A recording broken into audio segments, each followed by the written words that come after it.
ಕಾರಣ ಏನು ಇದೆಲ್ಲ ನಾನು ತಿಳಿದುಕೊಳ್ಳದೆ ನಾನು ಹೇಗೆ ಮುಂದುವರಿಯುವುದು? ನನ್ನ ಪರಿಚಯ ಹಾಳಾಗಿ ಹೋಗ್ಲಿ, ನಾನು ಒಬ್ಬಳೇ ಅಂತ ತಿಳ್ಕೊ, ನನಗೆ ಯಾರಿಲ್ಲ ಅಂತ ತಿಳ್ಕೊ, ನಾನೊಬ್ಳು ಅನಾಥೆ ಅಂತ ತಿಳ್ಕೊ. ಹೌದಾ? ನಾನೀಗ ಅವಸರದಿಂದ ಓಡಿ ಬರುವುದಕ್ಕೆ ಕಾರಣ ಅದೇ ಅವಸರದಿಂದ ಓಡಿ ಬರುವುದು. ನಿನ್ನಣ್ಣನಲ್ಲಿಗೆ ಹೋದೆ, ಆವಾಗ ಇಲ್ಲಿಗೆ ಕಳುಹಿ ಕೊಟ್ಟ. ಲಕ್ಷ್ಮಣ ನಿನ್ನನ್ನು ಮದ್ವೆ ಆಗ್ತಾನೆ ಹೋಗು ಅಂತ. ನನಗೆ ಇಷ್ಟೆಲ್ಲ ಮಾತಾಡೋದಕ್ಕೆ ಹುಚ್ಚ ಇಲ್ದಿದ್ರೆ ಅಲ್ಲ. ಯಾರಿಗೆ ಗೊತ್ತುಂಟು? ನನಗೆ ಗೊತ್ತುಂಟ. ಮತ್ತೆ ಈಗ ಹೇಳಿದ್ದಲ್ಲ ನಾನು. ಯಾರು? ನಿಮ್ಮ ಅಣ್ಣನೇ ಹೇಳಿದ್ದು. ನನ್ನ ಅಣ್ಣ ನಿನಗೆ ಮದ್ವೆ ಆಗ್ಲಿಲ್ಲ, ಅಲ್ಲಿಗೆ ಹೋದ್ರೆ ನಿನ್ನ ಮದ್ವೆ ಆಗ್ತದೆ ಅಂತ. ಹೌದಾ? ನನ್ನ ಅಣ್ಣ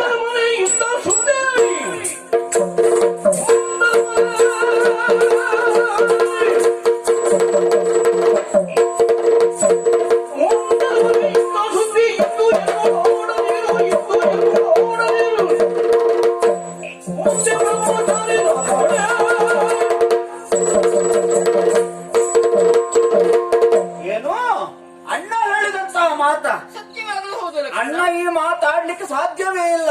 ಕಾರಣ ಏನು? ಮೊದಲಿಂದಲೂ ನಾನು ಬ್ರಹ್ಮಚಾರಿಯಾಗಿದ್ದೇನೆ. ಈಗ ಅಣ್ಣ ಅಂತ ಹೇಳ್ತಾ ಇದೆಯಲ್ಲ, ಅಣ್ಣ ಹೇಳಿದ್ದು ಅಂತ ಹೇಳಿ ನಾನು ಮದುವೆ ಆಗ್ಲಿಕ್ಕೆ ಸಾಧ್ಯ ಇಲ್ಲ. ಅಲ್ಲ, ಮತ್ತೆ ನಿನ್ನ ಅಣ್ಣ ನನ್ನಲ್ಲಿ ಹಾಗೆ ಹೇಳಿಲ್ಲ. ಅವನಿಗೆ ಮದುವೆ ಆಗ್ಲಿಲ್ಲ, ಹೋಗು ಮದುವೆ ಆಗ್ತದೆ ಅಂತ ಹೇಳಿದ್ರೆ ನೀ ಬ್ರಹ್ಮಚಾರಿ ಅಂತ ವಿಷಯವೇ ಬರ್ಲಿಲ್ಲ ಅಲ್ಲಿ. ಯಾರು?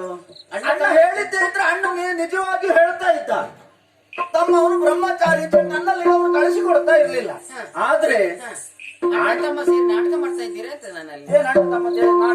ಅವನಲ್ಲಿ ಹೋದ್ರೆ ಹಾಗೆ, ನಿನ್ನಲ್ಲಿ ಬಂದ್ರೆ ಹೀಗೆ. ಅಲ್ಲ, ಅಣ್ಣ ಸುಳ್ಳು ಹೇಳ್ತಾನೆ ಅಂತ ಹೇಳಿ. ಹಾಗಿದ್ರೆ ನಿನ್ನ ಅಣ್ಣ ಹೇಳಿದ್ದಾನೆ ಎನ್ನುವುದಕ್ಕೆ ನಿನ್ನ ನಂಬಿಕೆ ಬರುವುದೇ ಇಲ್ವಾ? ನಂಬಿಕೆ ಬರುವುದೇ ಇಲ್ಲ. ಬರಬೇಕು ಅಂತಂದ್ರೆ, ನಂಬಿಕೆ ಬರಬೇಕು ಅಂತ ಹೋದ್ರೆ ಅಣ್ಣ ಏನಾದ್ರೂ ಕುರುಹನ್ನು ಕೊಟ್ಟು ಕಳಿಸಿರ್ತಾನೆ. ಗುರುತು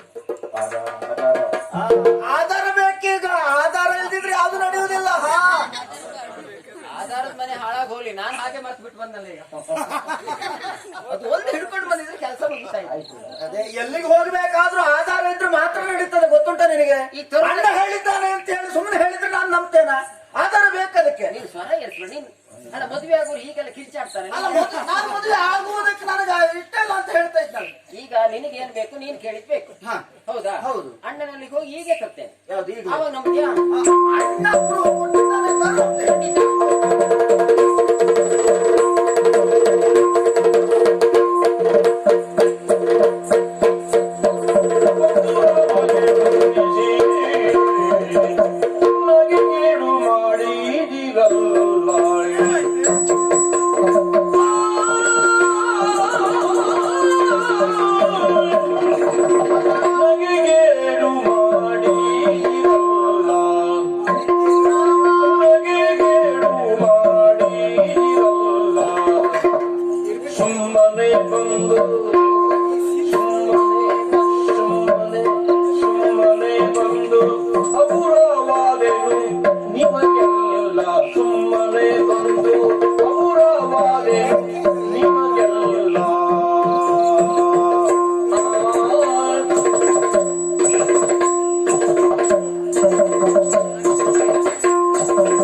ಸುಮ್ಮನೆ ನಗೆಗೇಡು ಆಯ್ತಲ್ಲ ರಾಮ. ನಗೆಗೇಡು? ಹೌದು. ಅಂತ ಎಲ್ಲ ಸೇರ್ಕೊಂಡು ನಗೆಗೇಡು ಮಾಡಿದ್ರಲ್ಲ ಅಂತ ನಗಾಡುವ ಹಾಗೆ. ಅಪಹಾಸ್ಯ? ಅಪಹಾಸ್ಯ ಮಾಡ್ತಾ ಇದ್ದೀರಾ ನನ್ನನ್ನು ನೋಡಿ. ಇಷ್ಟೆಲ್ಲ ಕಷ್ಟಪಟ್ಟು ಬಂದೆ ಆಸೆಯಿಂದ ನಾನು. ನೀನು ಹೇಳಿದಂತ ಮಾತನ್ನು ಕೇಳ್ಕೊಂಡು ತಮ್ಮನಲ್ಲಿ ಹೋದೆ. ಹೌದಾ? ತಮ್ಮ ಮದುವೆ ಆದ್ನಲ್ಲ ಅದಲ್ಲ. ಏನಾಯ್ತು? ಆಗಿದ್ರೆ ನಾನು ಹೀಗೆ ಇರ್ತೇನ? ಅಲ್ಲ, ನಾನು ಅನುಮತಿಯನ್ನು ಕೊಟ್ಟು ಆದಷ್ಟು ಶೀಘ್ರದಲ್ಲಿ ತಮ್ಮನ ಬಳಿಯಲ್ಲಿ ಹೋದ್ರೆ ಮದುವೆ ಆಗ್ತಾರಂತ ನಾನು ಹೇಳಿ ಕಳಿಸಿದ್ನಲ್ಲ. ತಮ್ಮ ಹೂ ಅಂದಿದ್ರೆ ಇಷ್ಟೊತ್ತಿಗೆ ಈ ಇಲ್ಲ. ಅಲ್ಲ ನಾನು ಅದೇ ನೋಡುದು, ಹಿಂದೆ ತಿರುಗಿ ನೋಡುದು ಯಾಕೆ? ಮತ್ತೆ ಅಣ್ಣ ನೋಡ್ಲಿಕ್ಕೂ ಅವ ಬರ್ತಿರ್ಲಿಲ್ಲ. ಅಂದ್ರೆ ಹಾಗೆ ಅಷ್ಟು ಪ್ರೀತಿಯಿಂದ ನಾನು ಇರಿಸಿಕೊಳ್ತಾ ಇದ್ದೆ ಅಂತ. ಹಾಗೆ ಹಾಗೆ ನೀನ್ ಹೇಳಿದ್ದೇನು, ತಮ್ಮನಿಗೆ ಮದುವೆ ಆಗ್ಲಿಲ್ಲ, ಅಲ್ಲಿಗೆ ಹೋದ್ರೆ ನಿನ್ನ ಮದುವೆ ಆಗ್ತದೆ, ಅವ ಬ್ರಹ್ಮಚಾರಿ ಅಂತ ನೀನ್ ಹೇಳಿದ್ಯಾ? ಅಲ್ಲ, ರೂಪದಲ್ಲಿ ಹೇಗಿದ್ದಾನೆ, ನಮ್ಗಿಂತ 100 ಬಡಿ ಚಲುವ. ಸತ್ಯವಾದ ಮಾತು. ಅಬ್ಬ ಅಣ್ಣ ತಮ್ಮಂದಿರ ಜೋಡಿ ಅಂತ ಹೇಳಿದ್ರೆ ಇನ್ನು ಪ್ರಪಂಚದಲ್ಲಿ ಎಲ್ಲೂ ಹುಡುಕಿದ್ರು ಸಿಕ್ಕುವುದಿಲ್ಲ ರಾಮ ಲಕ್ಷ್ಮಣ ಜೋಡಿ. ಎಷ್ಟು ಚಂದದ ರೂಪ. ನೀನ್ ಒಂದು ಸುಳ್ಳು ಹೇಳ್ತಿಲ್ಲ ರಾಮ. ನಾನ್ ಸುಳ್ಳು ಹೇಳುದ? ಹೌದು, ಸುಳ್ಳು ಹೇಳುದು ಉಂಟಾ? ಅವ ಬ್ರಹ್ಮಚಾರಿ ಅಂತೆ. ಬ್ರಹ್ಮಚಾರಿ? ಹೌದು. ಮದ್ವೆ ಆಗ್ಲಿಲ್ಲ. ನೀನು ಏಕಪತ್ನಿ ಇರೋ ಕಷ್ಟ, ನೀನ್ ಮತ್ತೆ ಎರಡನೇ ಮದ್ವೆ ಆಗುದಿಲ್ಲ. ಅವ ಬ್ರಹ್ಮಚಾರಿ, ಅವ ಮದ್ವೆ ಆಗುದಿಲ್ಲ. ಮತ್ ನಾನೇನದು, ನನ್ನ ಕರ್ಮಕ್ಕೆ ಎಷ್ಟೆಲ್ಲ ಬಂದು ಕುಣದ ಬಹಳ ಕುಣಿದಾಟ ನನಗೆ ಬೇಕಿತ್ತ ಇದು ರಾಮ. ಅಲ್ಲ, ಇವತ್ತು ನೀನು ಬಹಳಷ್ಟು ಕುಣಿದಿದ್ದಿ, ಇದೇ ಅವಕಾಶ. ಯಾರಿಗಾಗಿ ಯಾರಿಗಾಗಿ? ಅದೆಲ್ಲ ನಿನಗೋಸ್ಕರ ಅಲ್ಲ, ನಮಗಾಗಿ ನನಗಾಗಿ. ಮದ್ಮತಿ ಇಂಥದ್ದೊಂದು ಬೇಕು ರಾಮ. ಅಲ್ಲ, ಇದು ಬೇಕಾಗ್ತದೆ. ಈ ರೀತಿ ಕುಣಿದಾಟ ಇದ್ರೆ ಮಾತ್ರ ನೆಮ್ಮದಿ ಇರ್ತದೆ. ಈಗ ಮದುವೆ ಆಗ್ಬೇಕು ಅಂತಾದ್ರೆ ಅವ ಹೇಳಿದ್ದಾನೆ, ಏನಾದ್ರೂ ಒಂದು ಗುರುತನ್ನು ತಂದ್ರೆ, ಅಂದ್ರೆ ನೀ ಹೇಳಿದ ಮಾತು ನಂಬಲಿಲ್ಲ. ನನಗೆ ನಿನ್ನ ಅಣ್ಣ ಸಿಕ್ಕಿದ್ದಾನೆ ಅಂದ್ರೆ ಅವ ನಂಬಲೇ ಇಲ್ಲ. ಗುರುತಿಗಾಗಿ ಅಣ್ಣ ಏನಾದ್ರೂ ಕಳುಹಿ ಕೊಟ್ರೆ ನಾನು ಮದುವೆ ಆಗ್ತೇನೆ, ಆಲೋಚನೆ ಮಾಡ್ತೇನೆ ಅಂತ ಹೇಳಿದ. ಹಾಗಾಗಿ ಏನಾದ್ರೂ ಒಂದು ಕೊಡು ರಾಮ. ಲಕ್ಷ್ಮಣನ ಬಳಿಯಲ್ಲಿ ಹೋಗಿದ್ದಿ, ವಿಷಯವನ್ನು ತಿಳಿಸಿದ್ದಿ, ಅವ ಒಪ್ಪಲಿಲ್ಲ ಅಂತಾದ್ರೆ ಗುರುತಿಗಾಗಿ ಕೇಳಿದ್ದಾನಂತ. ಚಲುವೆ ಬಾಬಾರೆಂದು ಕರೆದು ರಾಮ ಬೆನ್ನಿನೋಳು ರಾಮನಂಬಿನ ದುಡಿಯೋಳು ಬರೆದ ನೀನೇನು ಯೋಚನೆ ಮಾಡ್ಬೇಕಾದದ್ದಿಲ್ಲ. ನನ್ನ ತಮ್ಮನಾಗಿರುವಂತ ಲಕ್ಷ್ಮಣನ ಮದುವೆಗೆ ಒಪ್ಪಲಿಲ್ಲ ಅಂತಾದ್ರೆ ಗುರುತಿಗಾಗಿ ಏನಾದ್ರೂ ಕೇಳಿದ್ದಾನೆ. ಈಗ ನನ್ನಲ್ಲಿ ಏನಿಲ್ಲ, ಈ ಸರ ಕೊಡುವುದಾ? ಇದೇ ಕೊಡು, ಇದೇ ಕೊಡು. ಇದು ಕೊಟ್ಟರೆ ಒಪ್ತಾನ? ಇದಿಲ್ಲ ಅಂದ್ರೆ ಇದು ಕೊಡು. ಯಾವ್ದು? ಅಲ್ಲ, ನೀನ್ ಮೈ ಮುಟ್ಬೇಡ. ಅಲ್ಲ, ಮೈ ಮುಟ್ಟಿಸಿ ನೆಮ್ಮದಿ ಪಡ್ಬೇಕಂತ ನೀನು ಹಂಬಲದಿಂದ ಬಂದದ್ದು ಒಳ್ಳೆ ಅವಕಾಶ ಸಿಕ್ತು ಅಂತ ಮಾಡಿದೆ. ಅಲ್ಲ, ಇಂಥ ಅವಕಾಶ ಬೇರೆ ಎಲ್ಲೂ ಸಿಗ್ಲಿಲ್ಲ. ಯಾವ್ದು ಕೊಡುವುದು ಅಂತ ಹೇಳು. ಇದೇ ಕೊಡು. ಇದಾದಿತ್ತ? ಯಾವ್ದಾದ್ರು ನೀನು ಹಾಕಿಕೊಂಡದ್ದು ಯಾವುದಾದ್ರೂ ತೊಂದ್ರೆ ನಿನ್ ತಮ್ಮನಿಗೆ ಗೊತ್ತಾಗ್ತದಲ್ಲ, ಇದು ಅಣ್ಣನದ್ದು ಅಂತ. ಅಣ್ಣನದ್ದಂತ ಈ ರೀತಿನೇ ಬಹಳಷ್ಟು ಮಂದಿ ಧರಿಸ್ತಾರೆ. ಆದ್ರೆ ಈ ವಸ್ತುಗಳನ್ನು ಕೊಟ್ರೆ ಆತ ನಂಬಲಿಕ್ಕಿಲ್ಲ. ಮತ್ತೆ ಈಗ ಏನು ಮಾಡುದು? ಒಮ್ಮೆ ಹಿಂತಿರುಗು. ಹೌದಾ? ನಿನ್ನ ಬೆನ್ನು ಎಷ್ಟು ಅಗಾಲವಾಗಿ ಇದೆ. ಬೆನ್ನು ಮಾತ್ರ ಅಲ್ಲ ರಾಮ, ಬೆನ್ನು ಮಾತ್ರ ಅಲ್ಲ.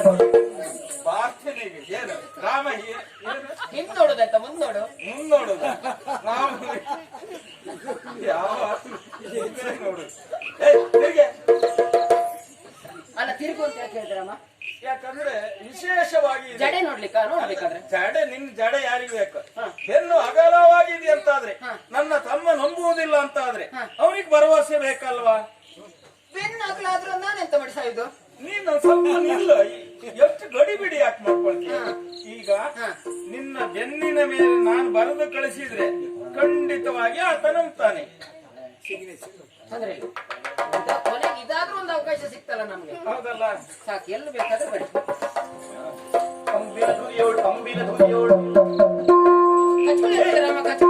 ಏನಾಯ್ತು ನಿನಗೆ? ಇದ್ರಲ್ಲೇ ಬರೀಬೇಕು. ಆಯ್ತಾ? ಕೈಯಲ್ಲಿ ಬರಿ. ಕೈಯಲ್ಲ, ಕೈಯಲ್ಲ. ಇದು ಹೋಗುವ ಅಳಿಸಿ ಹೋಗುದಿಲ್ಲಲ್ಲ? ಇದ್ರಲ್ಲೇ ಬರ್ಬಾರ್ದು. ಹಾಗಿದ್ರೆ ಅಳಿಸಿ ಹೋಗುದಿಲ್ಲ. ಅಲ್ಲಿ ನೀನು ಮೈ ಮುಟ್ಟಿದ್ರೆ ನನಗೆ ಗೊತ್ತಿದೆ. ಅಲ್ಲ, ಒಂದು ಕಚ್ಕುಳಿ ಆದಾಗಾಯ್ತು.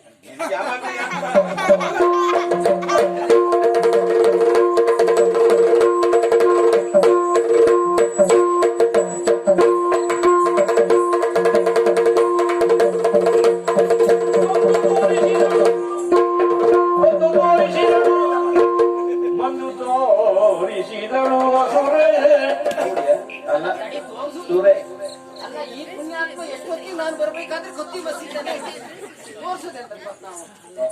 ಓಯ್ ಲಕ್ಷ್ಮಣ ದೇವರು, ನೀವು ಮಸ್ತ ಅಲ್ಲ, ಹಿಂದೇನು ಸಮಸ್ಯೆ ಮುಗಿಲೇ ಇಲ್ವಾ? ಅದೊಂದು ಇಟ್ಟು ಬನ್ನಿ. ನೀ ಎಷ್ಟೊತ್ತಿಗೆ ಬಂದ್ರು ನಮ್ ಮಸಿಯುದೊಂದು ಬಿಟ್ರೆ ಅದು ಸರಿ ಆಗುದೇ ಇಲ್ಲ. ಹೊತ್ತಾಗಿದೆ, ಸಾಕು.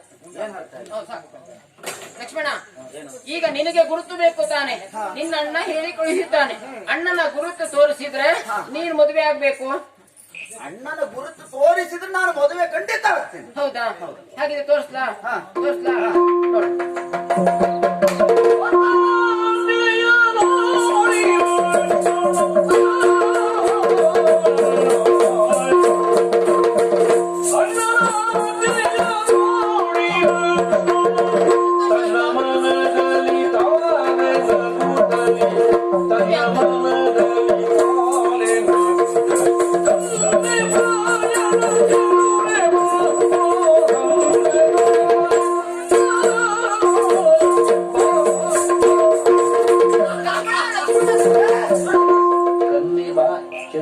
ನನ್ನ ಕಾರ್ಯ ಅಲ್ಲ. ನೀವ್ ನನಗೋಸ್ಕರ ಆದ್ರೆ ಬಾ ಬಾ ಒಪ್ಕೊ ಅಂತ ಆದ್ರೂ ಹೇಳಿದ್ರ ಅಲ್ಲ ಬೆಂತೋರ್ಸು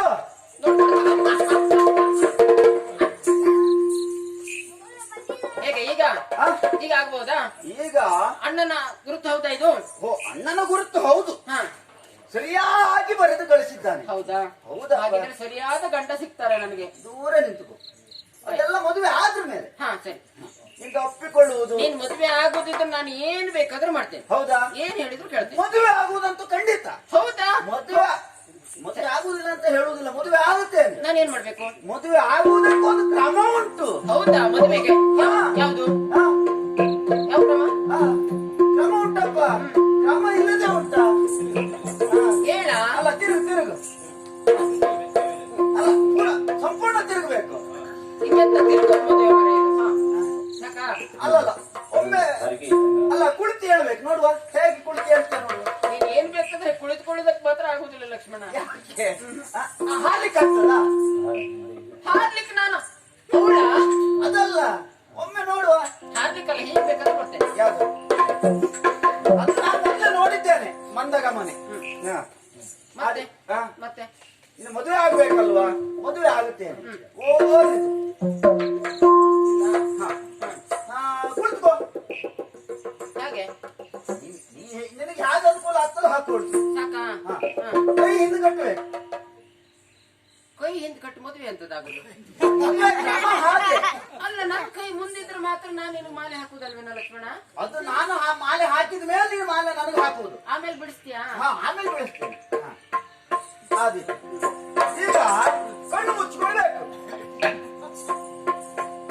ಯಾಕೋ ಅನುಮಾನ ನನಗೆ. ಯಾಕೆ? ಕಣ್ಣು ಮುಚ್ಕೊಂಡು ನೀವೇನಾದ್ರೂ ಓಡಿ ಹೋದ್ರೆ? ಹೌದು, ನಾನು ಈಗ ಹೋಗ್ತೇನೆ. ಆ ಬೇಡ, ಹಾ, ಕಣ್ಣು ಮುಚ್ಚು. ಬೇಗ ಮದ್ವೆ ಆಗೋ. ಅದೇ ಮದುವೆ ಆಗ್ತೇನೆ.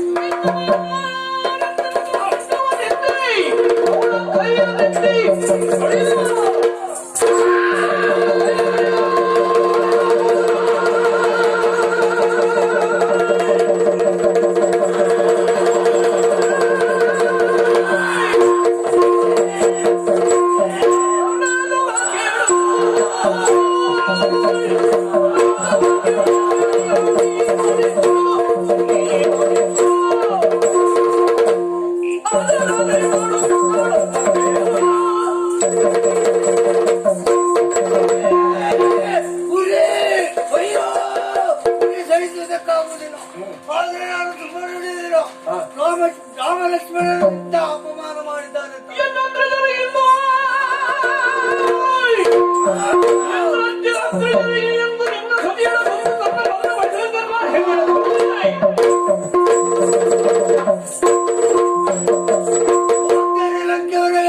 ನಮ್ಮನ್ನಲ್ಲಿ ದೂರು ಕೊಡ್ತೇನೆ. ಯಾವ ರೀತಿ 1ಕ್ಕೆ 9 ಮಾಡಿ ದೂರು ಹೇಳಿ ಇವರಿಗೆ ಸರಿಯಾಗಿ ಪಾಠ ಕಲಿಸ್ತೇನೆ.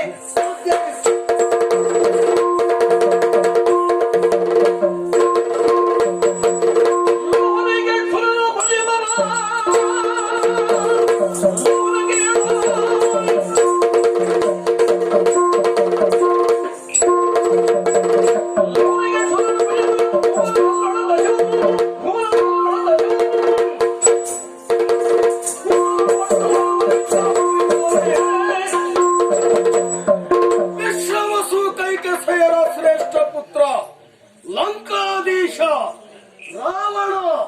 ರಾವಣೇಶ್ವರ ವಿಶ್ವವಸು ಕೈಕಸೆಯರಿಗೆ ಕೇವಲ ರಾವಣ ಮಾತ್ರ ಪುತ್ರನಲ್ಲ, ತಮ್ಮ ಕುಂಭಕರ್ಣ, ವಿಭೀಷಣ ಹಾಗೂ ಶೂರ್ಪನಖ ಮತ್ತೆ ಈ ಲಂಕೆಯಲ್ಲಿ ರಕ್ತ ಸಾಮ್ರಾಟ ಎಂದಿನ ಹಾಗೆ ಪ್ರಾಸ್ತನೊಂದಿಗೆ ಸಭೆಯನ್ನ ಸೇರಿದೆ. ನಮ್ಮವರೆಲ್ಲ ಕ್ಷೇಮವೇ. ಯಾರದು ಬೊಬ್ಬೆ ಹೊಡಿತ ಈ ಕಡೆ ಬರ್ತಾ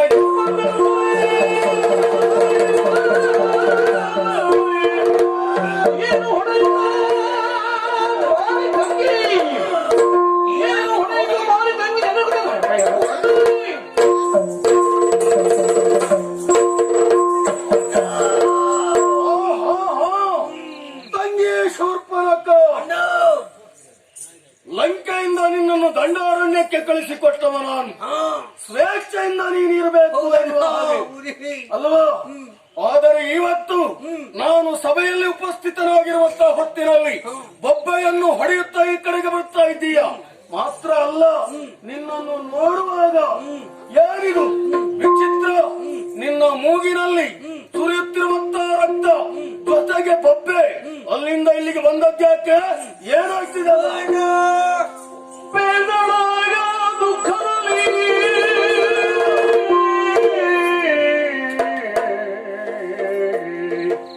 ದಶರಥನ ಸುತರಾದ ರಾಮ ಲಕ್ಷ್ಮಣರೆಂಬ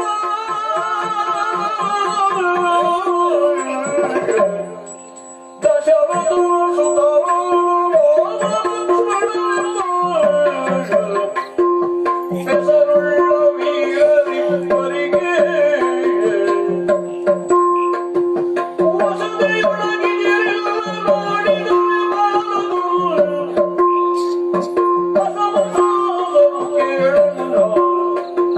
ರಾಮನೆಂಬಾತನಿಗೆ ರಾಜಿಸುವಳೋರ್ವ ಸಖಿ ಗಿಣಿಯಂತೆ ತರುಣಿ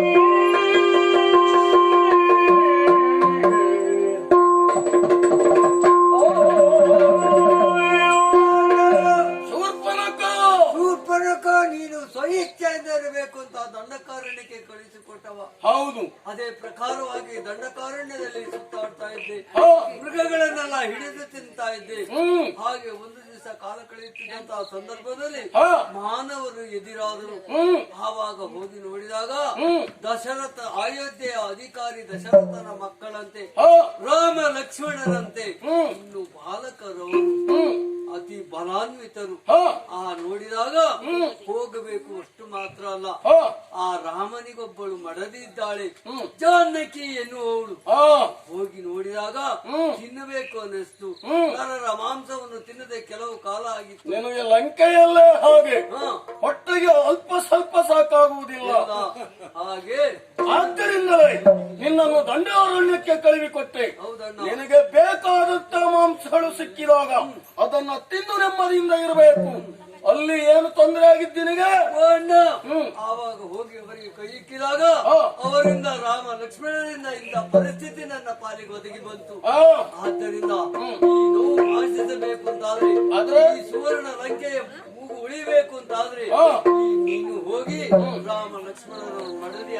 ರಾಮನ ಮಡದಿಯಾದಂತಹ ಸೀತೆಯನ್ನು ತಂದು ಮದುವೆ ಆಗಬೇಕಣ್ಣ, ಮದುವೆ ಆಗಬೇಕು. ಇದು ನಿನ್ನ ಅಪೇಕ್ಷೆ.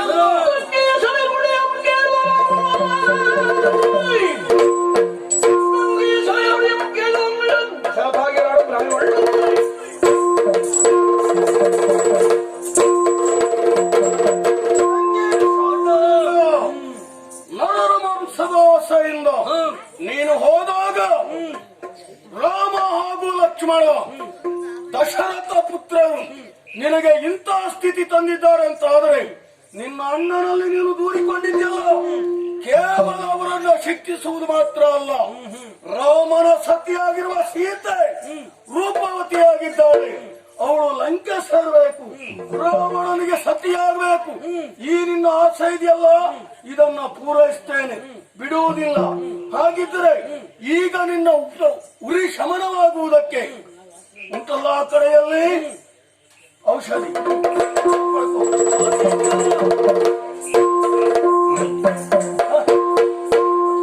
ನನ್ನ ತಂಗಿ ಒಳ್ಳೆ ವಿಷಯವನ್ನೇ ಹೇಳಿದ್ಲು. ದಂಡಕಾರಣ್ಯದ ಸಮೀಪ ಇರುವಂತ ಪಂಚಾವಟಿಯಲ್ಲಿ ರಾಮ ಲಕ್ಷ್ಮಣ ಸೀತೆ ನನ್ನ ತಂಗಿಗೆ ಇಂಥ ಸ್ಥಿತಿ ತಂದಿರುವಂತ ಆ ರಾಮನ ಮಡದಿಯಾದ ಸೀತೆ ಇರಬೇಕಾದದ್ದು ಅಲ್ಲಿ ಅಲ್ಲ, ಅಂದರೆ ಪಂಚಾವಟಿಯಲ್ಲಿ ಅಲ್ಲ. ಅವಳು ಇರಬೇಕಾದದ್ದು ಲಂಕಾಧೀಶರಾಗಿರುವಂತ, ಚತುರ್ಜನ ಭುವನ ಗಲ್ಲಣನಾಗಿರುವಂತ ಈ ರಾವಣನ ರಾಣಿ ನಿವಾಸದಲ್ಲಿ. ಅವಳನ್ನ ಕರೆಸಿಕೊಳ್ಬೇಕು ಅಂತ ಆದ್ರೆ ಒಬ್ಬರನ್ನ ಕಳಿಸಲೇಬೇಕು. ಮಾವ ಮಾರೀಚ,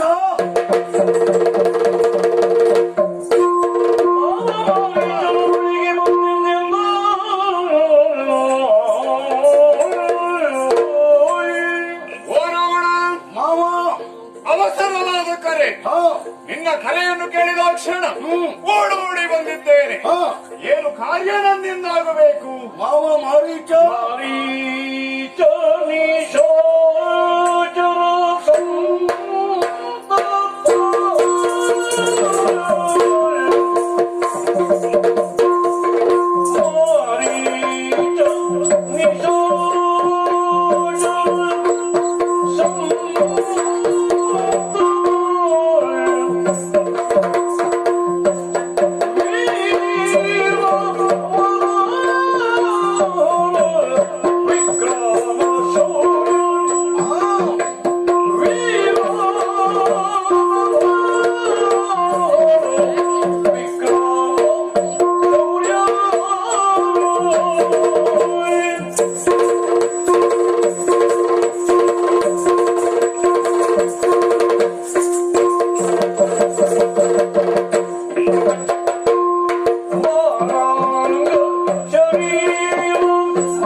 ರಾವಣೇಶ್ವರ ವರ್ತಮಾನದಲ್ಲಿ ನಾನು ಲಂಕಾಧೀಶ ವಾವೆಯಲ್ಲಿ ನನಗೆ ನೀನು ಮಾವನಾಗಬೇಕು.